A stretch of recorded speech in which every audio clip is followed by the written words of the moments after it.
इधर राजा परीक्षित को राज्याभिषेक करके तिलक करके राजा बना दिया। राजा परीक्षित अपनी प्रजा का पुत्रवत पालन करते हैं। कम उम्र में राजा बने, रथ पर सवार होकर प्रजा का निरीक्षण करते हैं। जो बुजुर्ग प्रजा मिलती है तो उतर करके बुजुर्गों को प्रणाम करते हैं। बुजुर्ग आशीर्वाद देते हैं, राजा यशस्वी भव, दीर्घ आयुवान भव। जहां से निकलते हैं राजा अपने पूर्वजों की प्रशंसा को सुनते हैं। धन्य है राजा परीक्षित, ऐसे पवित्र कुल में जन्म लिया जिनके पूर्वजों ने अपनी भक्ति की पराकाष्ठा से त्रैलोकीनाथ श्री कृष्ण को अपना सारथी बनाया। जिन भगवान ने अपना संबंध पांडवों के वंश में जोड़ा, ऐसे पवित्र उच्च कुल में राजा परीक्षित का जन्म हुआ। धन्य है राजा परीक्षित। राजा परीक्षित अपने पूर्वजों की प्रशंसा सुन के बड़े खुश होते हैं। इसलिए अच्छा कर्म करके जाओ तो वो पूर्वज जो आने वाली पीढ़ी है वो तुम्हारी पूजा करेगी, तुम्हारे नाम से दान पुण्य करेगी, तो पितृलोक से आशीर्वाद मिलेगा, पितृलोक में शांति होगी। क्योंकि जो हम आप सबके पूर्वज हैं वो चौथी पीढ़ी वाले, दूसरी से लेके दूसरी तीसरी चौथी के जो पूर्वज हैं वो पितृलोक में रहते हैं। उनको खाना पीना दान पुण्य उनके नाम से यहाँ पितृलोक में होता है। पृथ्वी पर तो उनको वहाँ लगता है, और वहाँ उनको जब यहाँ उनके नाम से देते हैं तो वहाँ वो संतुष्ट होते हैं। और संतुष्ट होकर के वो आशीर्वाद देते हैं कि हमारे कुल में ऐसे पुत्र हुए, हमारे वंश में ऐसे हुए जो हमारे लिए पितरों के लिए तर्पण दान श्राद्ध कर रहे हैं, मेरे नाम से भगवान का कीर्तन भजन कथा कर रहे हैं। उनको आशीर्वाद दें तो उस कुल में संपदा, धन, लक्ष्मी, सुख, शांति और बच्चों में अच्छे संस्कार और प्रभु की कृपा होती है। पितृलोक में आशीर्वाद मिला। राजा परीक्षित बड़े प्रसन्न हैं। आगे चले तो देखा एक राजवेशधारी पुरुष गऊ और बैल को पीट रहा है।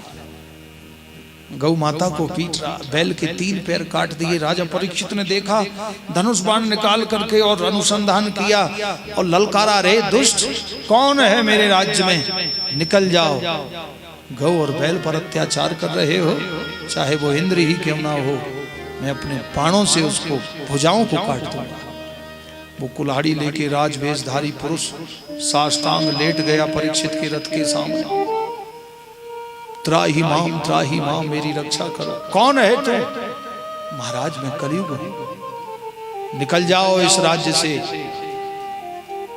मेरा राज्य है। बोले महाराज अब कलयुग हूं मैं, मेरा ही राज्य है, मुझे स्थान दीजिए।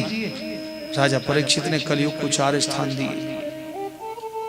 अभ्यर्थितस्तदा तस्मै स्थानानि कलये ददौ, द्यूतम पानम स्त्रियः सूना, यत्रा धर्मस चतुर्विधा। जाओ मैं तुमको 4 स्थान देता हूं, जुआ में, मदिरा पान में, चोरी में, अनर्गल व्यवहार, अभद्रता में। पुनश्च याचमानाया जात रूप मदात् प्रभु, ततो नृतम मदम कामम रजो वैरम च पंचमम्। रजो वैरम च पंचमम्।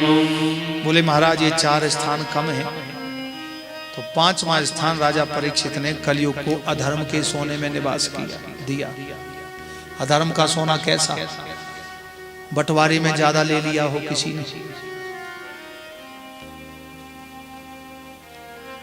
छल से, बल से, कपट से, झूठ बोल के ले लिया हो, उसमें कलयुग का निवास है। कभी भी वो कुछ भी बिगाड़ सकता है, जान भी ले सकता है। बंटवारे में ज्यादा ले लिया। 3 भाई थे, तीनों में बड़ा प्रेम था। माता पिता 3 किलो सोना कमा के चले गए कि बेटा हम लोगों के बाद तुम बंटवारा करो, वैसे तो इकट्ठे रहना, और नहीं चले तो जब बंटवारा करना तो प्रेम से करना और 1-1 किलो सोना ले लेना दोनों, तीनों भाई। ठीक है। माता पिता पूर्ण आयु जी करके चल बसे। मरने के बाद तीनों भाइयों में बंटवारा हुआ। तो बंटवारा होते होते और बोले भैया अब सोना बांट लो, सो बांटो। तो छोटा वाला बोला कि मैं ज्यादा लूंगा, तो बड़ा वो मजला बोला भाई ज्यादा क्यों लेंगे, 1-1 किलो बराबर है, कोई सा भी ले लो एक। ना मैं तो ज्यादा लूंगा। बोले भाई ज्यादा क्या, नहीं देंगे ज्यादा? बोले हम लेंगे। अच्छा नहीं दोगे, मैं अभी मरता हूँ। सो रस्सी लाया और फांसी लगा के और मरने लगा। तो बड़ा भाई और मंझला बोला भाई ये भाई है, मर जाएगा, दे दो इसको। अच्छा बोले दे। बोले रुक जा, मत मर, ले ले ले। 200 ग्राम सोना दोनों भाइयों ने दिया। अब उसके 400 ग्राम हो गया, खुश हो गया, चल ले ले ले।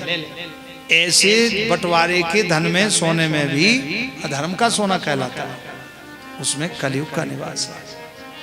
इसलिए किसी का अंश नहीं लेना चाहिए। भाग्यम फलति सर्वत्र। देखो ये बिल्कुल पक्का रूल है भगवान का बनाया हुआ।